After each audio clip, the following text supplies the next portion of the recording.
on or about June 16th of 2024, you did knowingly make an open or indecent exposure of your person while fondling your genitals in a public area. I do not identify. I identify as the beneficiary that is here to protect Derek Stringer. I said, how do you charge a dead entity, sir? I'm sorry, say that again? How do you charge a dead entity, sir? And it just happened right before your eyes. Good luck to you. We're about to go to war. This court hearing escalates fast. Judge Urich isn't one to play games, and today he's dealing with a so-called sovereign citizen who's either putting on an act or genuinely off the rails. The guy's facing 2 counts of public indecency after allegedly getting caught messing with himself in a public park. Let me know in the comments, do you think he's faking it, or is he actually unhinged? If you're into wild courtroom moments like this, don't forget to like and subscribe. Let's dive in. Mr. Stringer does not acknowledge or consent to this hearing. Is that correct, Mr. Stringer? I do not identify. I identify as the beneficiary that is here to protect Derek Stringer.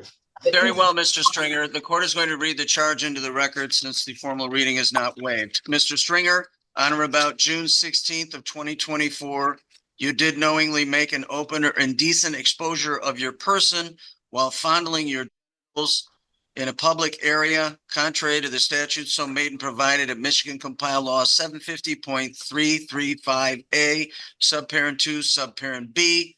The court advises you that this is referred to as a Tier 1 offense under the Sex Offender Registry Act. There is a count 2 misdemeanor in that on the same date you did knowingly make an open or indecent exposure of your person contrary to the statute so made and provided at Michigan Compiled Law 750.335A, subparent 2, subparent A, commonly known as indecent exposure.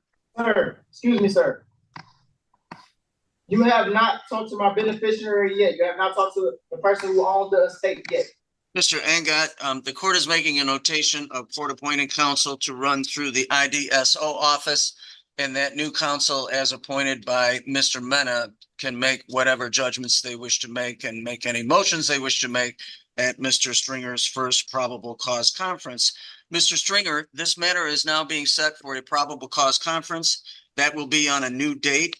The law entitles you to what they refer to as a preliminary examination within 21 days of this arraignment today. He also has a lengthy criminal history out of Texas, going from as recent of these warrants, which were entered last year, back to around 2015, receiving charges for evading arrest and detention, unlawful possession of a firearm by a felon, assault, family, house member impeding breath or circulation, several other assault charges, a weapons charge, and then also like falsifying assault from 2019 out of Markwood Woods, which looks like it was deferred as assaulting a public officer or obstructing. Judge, despite the fact of these charges and what was listed by the detective, I believe that with the GPS tether, that certainly would give this court, pretrial services, and any other entity overseeing Mr. Stringer during the pendency of this matter, notice of where he would be within 3 feet, is my understanding, with that tether. I don't think a cash bond is necessary. I would ask the court to give him a personal bond with the GPS tether. Given everything that's before the court at this time, the court will set bond in the amount of $50,000, cash or surety, no 10. I've got to say, Judge Urich is really good at what he does.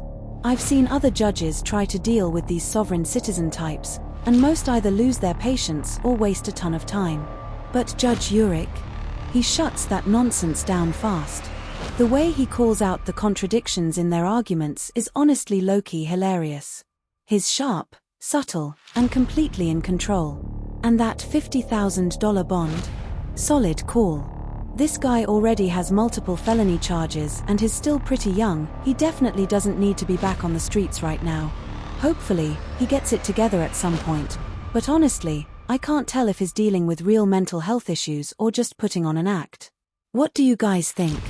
Drop your thoughts in the wishes to bring various motions before the examining judge and That could include a motion to modify his bond. That is his right and his privilege, but at this time, that is the bond as set by this court. Mr. Stringer, that concludes your arraignment, sir.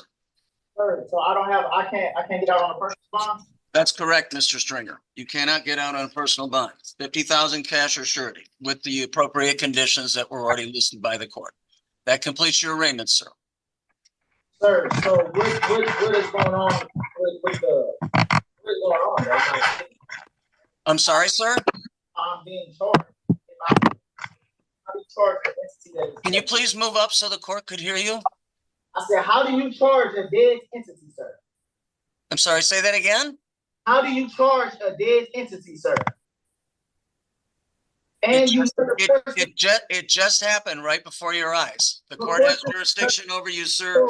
Venue and jurisdiction have been established by sworn testimony. That completes your arraignment. Good luck to you. I don't know if you guys caught that in the second hearing, but he literally said, "We're about to go to war." Like what?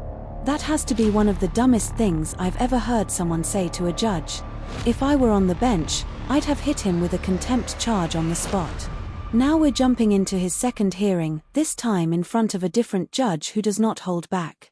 Things get super heated in this one. Let me know what you thought about the first hearing in the comments, and let's dive into part 2. Stringer, state your name. I don't acknowledge myself as Derek Stringer. I'm a living entity. Okay, is there another name that you go by, sir? Living entity, I'm the beneficiary, so I go as a job. And I want to fire that counsel. I don't want him. All right, so there's a number of things to unpack here. All right, so let's walk through this. So did he make it known to you that he wished to no longer proceed with your services?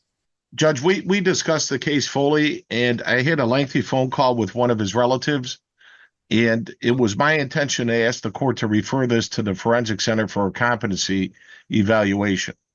I do think it, given your experience and then your connection with him as well as a family member, plus the way the defendant has presented today, that a competency review is in order.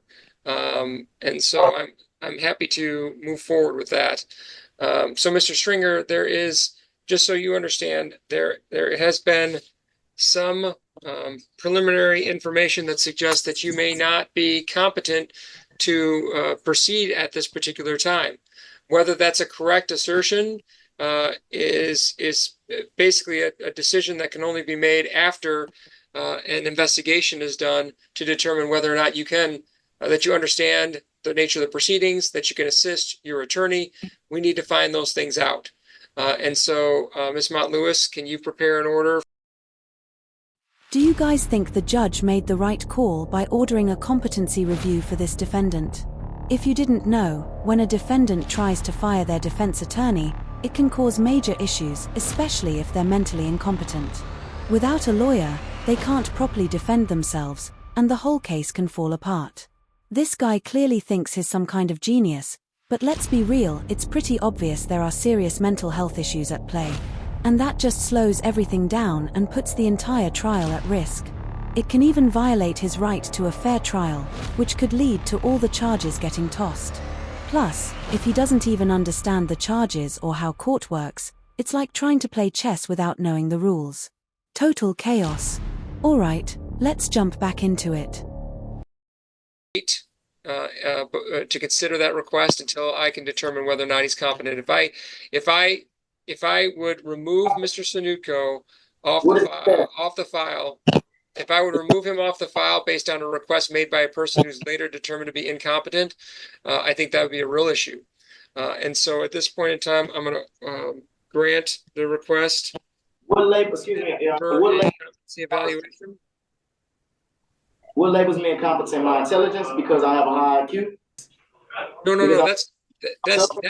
That's not it, sir. There are different legal standards, but really it comes down to whether or not you can understand the nature of the proceedings at this time, that you have the ability. I oversee the nature of the proceedings. That you have the ability to assist your attorney in your defense.